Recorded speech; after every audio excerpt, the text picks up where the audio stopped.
चुनाव खत्म हो रहे हैं। और इस बार भी 90% मतदान नहीं हुआ। इसका मतलब साफ है, हम सिर्फ बातें करते हैं। हमें इससे कोई फर्क नहीं पड़ता, चाहे जो जीते। आइए वोटिंग परसेंटेज के गणित को एक अलग तरीके से समझने की कोशिश करते हैं।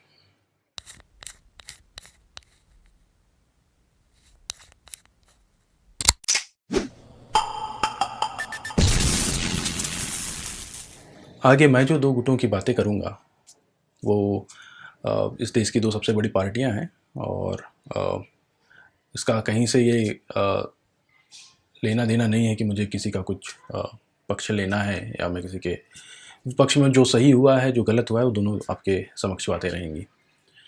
जो सत्तारूढ़ दल है भाजपा, उसका गठबंधन एनडीए के नाम से जाना जाता है, और जो विपक्षी दल है अभी कांग्रेस पार्टी के साथ में यूपीए दल कहलाता है, जिसमें दूसरे घटक दल शामिल हैं। कांग्रेस देश की सबसे पुरानी पार्टी है और सबसे ज़्यादा इस देश पर शासन रहा है उन्हीं का। 2019 में यूपीए ने महागठबंधन के नाम से चुनाव लड़ा।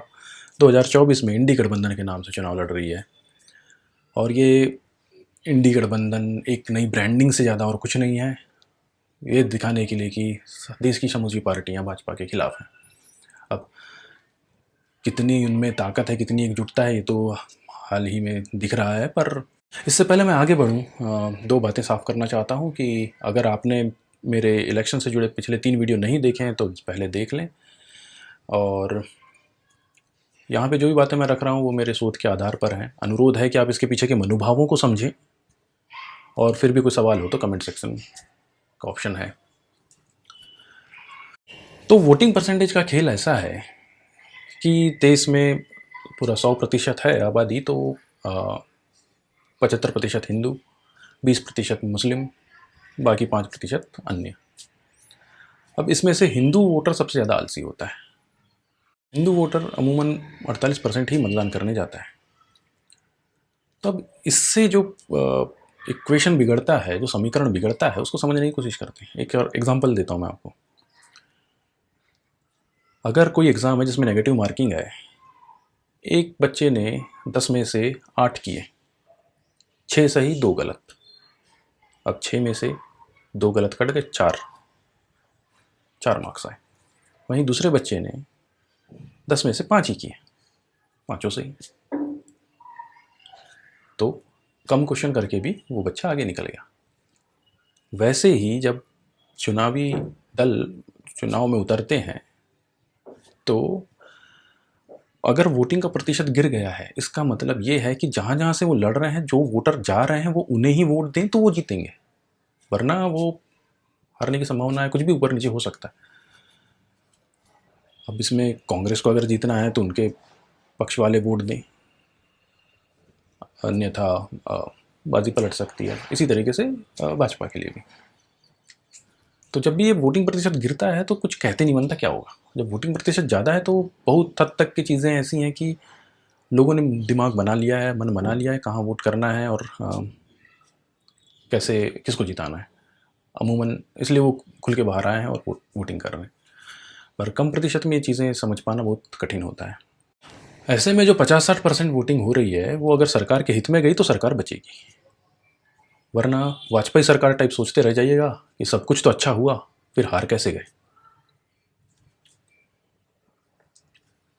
अगर अब भी ये सोच रहे हैं कि क्या अच्छा हुआ, तो राम मंदिर से लेकर 370 हटने तक, जंगल में चीते से लेकर घर में बिजली तक, हारे खिलाड़ियों के मनोबल से पद्म पुरस्कार तक, अच्छी सड़कों से लेकर आसमान में चंद्रयान तक, कोरोना की जंग से लेकर रसिया इजराइल युद्ध तक, आयुष्मान कार्ड से लेकर किसान समृद्धि तक, घटते आतंकी हमले से लेकर मजबूत सेना तक, G20 से 5वीं अर्थव्यवस्था तक, शौचालय से हर घर नल तक, सस्ते मकान से अपनी दुकान तक, आसान पासपोर्ट से लेकर NRI सम्मान तक। बहुत कुछ है बताने को, वरना मलाई खाकर मतलबी होना है और एक बोतल में अपना वोट बेच देना है, तो आप अंधेरे में हैं और कुछ सही नहीं कर रहे हैं।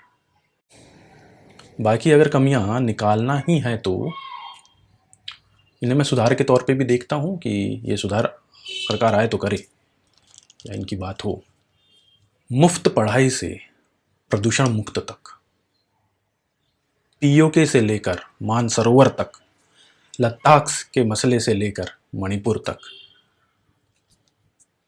महिला सुरक्षा से लेकर आबादी नियंत्रण तक, कृषि कानून से लेकर समान नागरिक संहिता तक, अपनी पार्टी के भ्रष्ट नेताओं से लेकर दाऊद तक, गाय से लेकर गौरैया तक, गंगा से लेकर यमुना तक, बहुत कुछ करना बाकी है। पर ये सब करेगा कौन? वो सत्ता लोलुप जो एक दशक से सिर्फ मौका ढूंढ रहे हैं अपनी जेब भरने का, जिनके घर से अभी भी नोटों की गड्डियां मिलती हैं। या फिर वो जिसके आगे कोई नहीं, पीछे कोई नहीं, मान लिया पूरा देश ही परिवार है, ऐसा महान इस देश का चौकीदार है। इसलिए ज़रूरी है कि आप वोट दें ताकि वोटिंग परसेंटेज बढ़े और जो अच्छा चल रहा है वो चलता रहे। वरना कभी कभी पासा पलटने पर बिना कुछ किए भी लोग जीत जाते हैं। अगर अब भी समझ में नहीं आया तो मेरी ये कुछ पंक्तियां हैं, उनसे समझने की कोशिश कीजिए। मतदान प्रतिशत है भविष्य की हकीकत। मतदान प्रतिशत है देश की हकीकत। ये नहीं छुट्टी का दिन, बातें याद रखना 3। बेचना मत, अपना मत, निकालो मतदान हेतु वक्त, ताकि काबिल पाए विजय रथ, वरना तय है लोकतंत्र की गत।